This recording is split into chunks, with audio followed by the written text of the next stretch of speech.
Welcome back to my channel. If it's your first time here, please click the subscribe and bell buttons to be notified when new videos are uploaded, and like, comment, and also share the videos with your friends and family.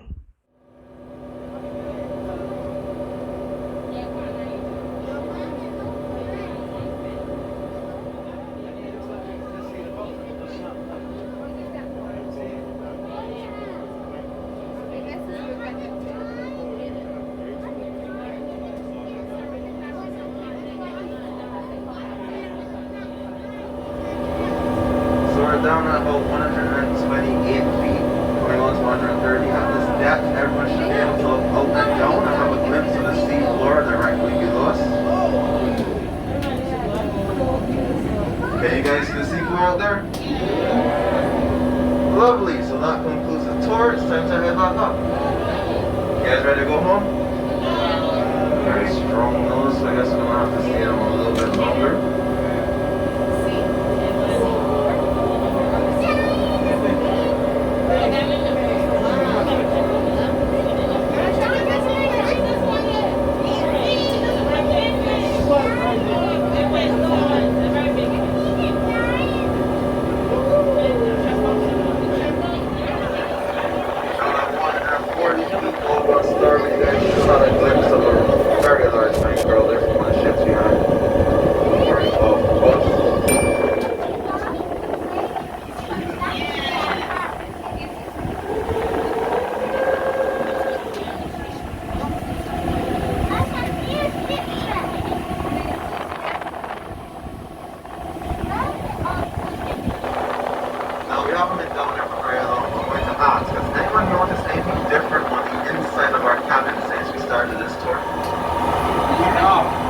You're on the right track. We'll talk about something a little bit more specific. So none of you feel that water dripping down on top of your head. Is that something? Just a joke? Alright, I'm going to give you a hint. Changes on the inside might be related to what few of you were wearing up top. Anyone seeing anything different now? No.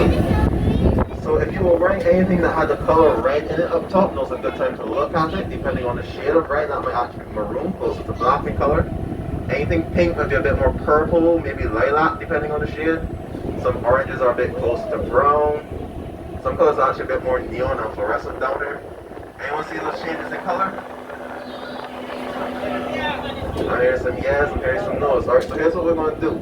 If you're wearing anything that's changed color from whatever it was at the surface, at this point during the tour, and this point only, you can feel free to take that article of clothing off and pass it around. That way all the other passengers get to appreciate the change in color as well. Remember, sharing is caring, guys. The changes in color you see are due to the fact that sunlight, as we get to the surface, is a white light. There's made up of different wavelengths. Each wavelength is associated with a specific color. Now, the ocean acts as a big filter, so as you go deeper down, not all those wavelengths can make it through as well as others. So colors like red and orange are first to disappear, while ones like blue and green are often last to disappear.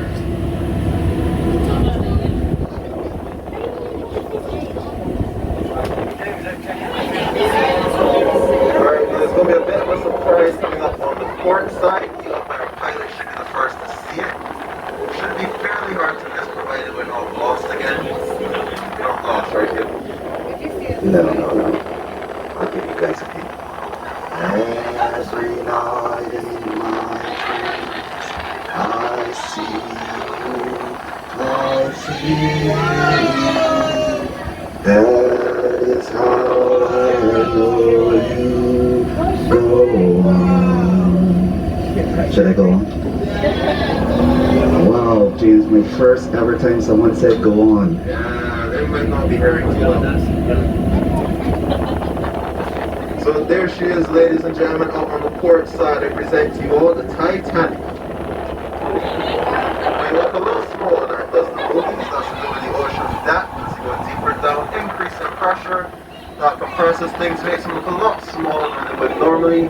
Some very technical details I won't bore you with. But I'm joking, the right you're seeing out there, it's called the Lord Willoughby. Named after the former governor of our island, it was once a freshwater barge. So its job was to take fresh drinking water and supplies out to large vessels that couldn't make it too close to our island due to our reefs. But once we got our deep water harbor ships that just weren't needed anymore, so our government decided to donate it to a group of divers by the brilliant idea of sinking it. Now, sinking large, hard structures like you see up there are important, very good for the promotion of coral reef growth. Gives the young coral polyps something to bond onto down here, and a chance to grow into the reef as we know today. But before this vessel was sunk, she had to be stripped clean of any paints on the surface, and also bled dry of any fuel or oil she contained, since they'll make pollutants down here.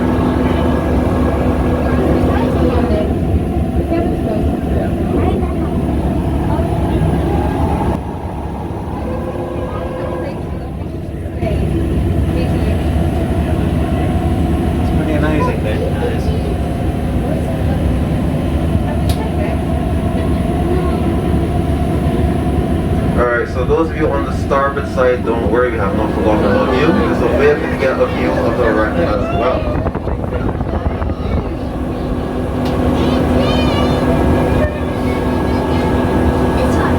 So we're going to be turning around to give you guys on starboard a view of that wreck also. Before you see the wreck, you should start to have a glimpse of the wall of the reef coming to view over there. It might not seem too impressive at first, but it's actually about 65 feet tall. That's really impressive considering the fact that the reef wall is made up mostly of coral. Now, coral in our waters grows at a rate of about 1 to 2 millimeters per year. So the reef wall you're about to see on starboard has been growing for thousands upon thousands of years. Oh, that's huge.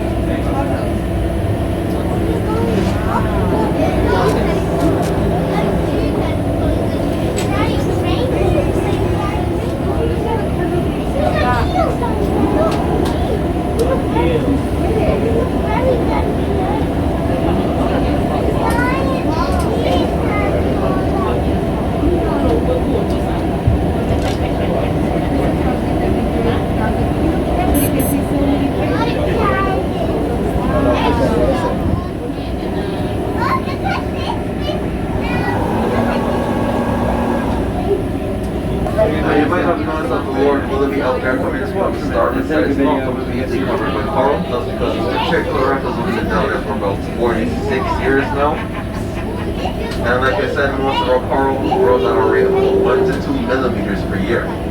So that means if we were to come back thousands of years from the tour, hopefully by then that wreck out there should be completely covered by coral and a lot harder to tell the difference between it and the rest of the reef down here.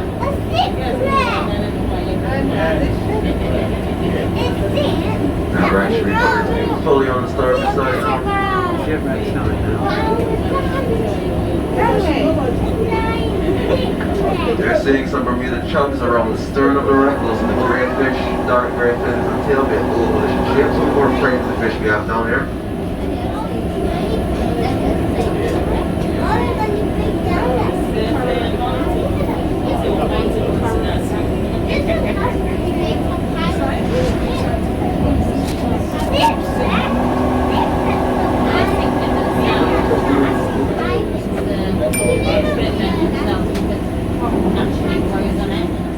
Bookings for a tour like the one I mentioned a few minutes ago. So if you're interested and you want to come back thousands of years from now to visit this wreck completely covered by coral, you can make your reservation for that tour today. All you have to do to make your reservation, if I'm hearing them correctly, is once we get back on shore, you're just going to have to meet me and your pilot Hugh personally behind the building.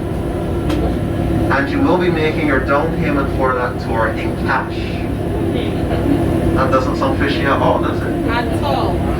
Yes, please also be advised we will be operating with a skeleton crew. And if you're wondering, our jokes will get worse as the tour goes on. So if you have a problem, we can let Chill here pick you up afterwards. No takers. No one wants to get off. Get off and make some phone calls, get some Wi-Fi.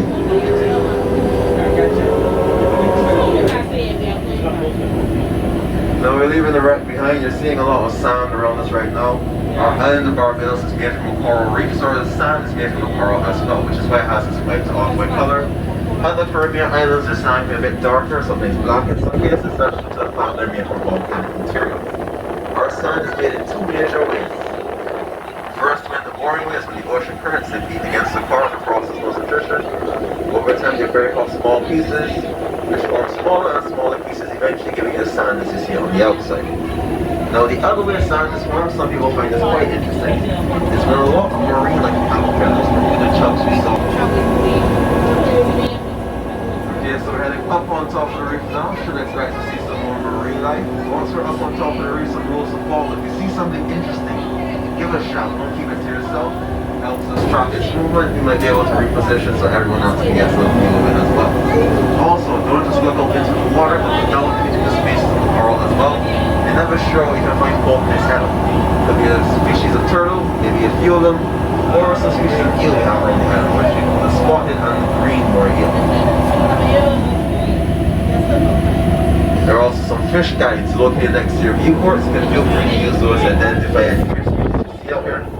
If you see something you can't quite figure out what it is, you can feel free to ask me. I'll try my best to identify it for you, but if I don't know what it is either, don't worry. We're trained to handle those situations, and we're also trained to make up something that sounds like we know what we're talking about.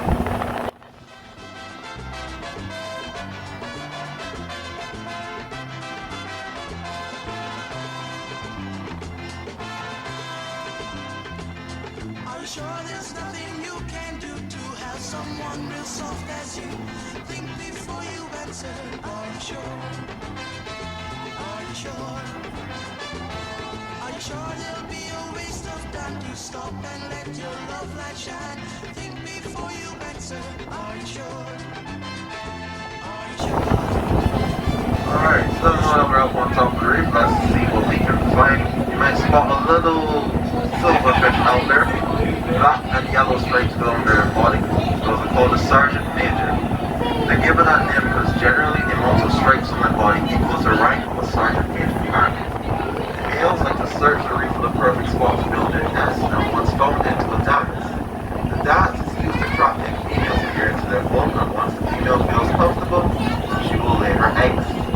After laying the eggs, males, they go in that makes sense to them at this point, and that is chase the female away completely, just like a watch over and protect those eggs, all to themselves until it's fully developed.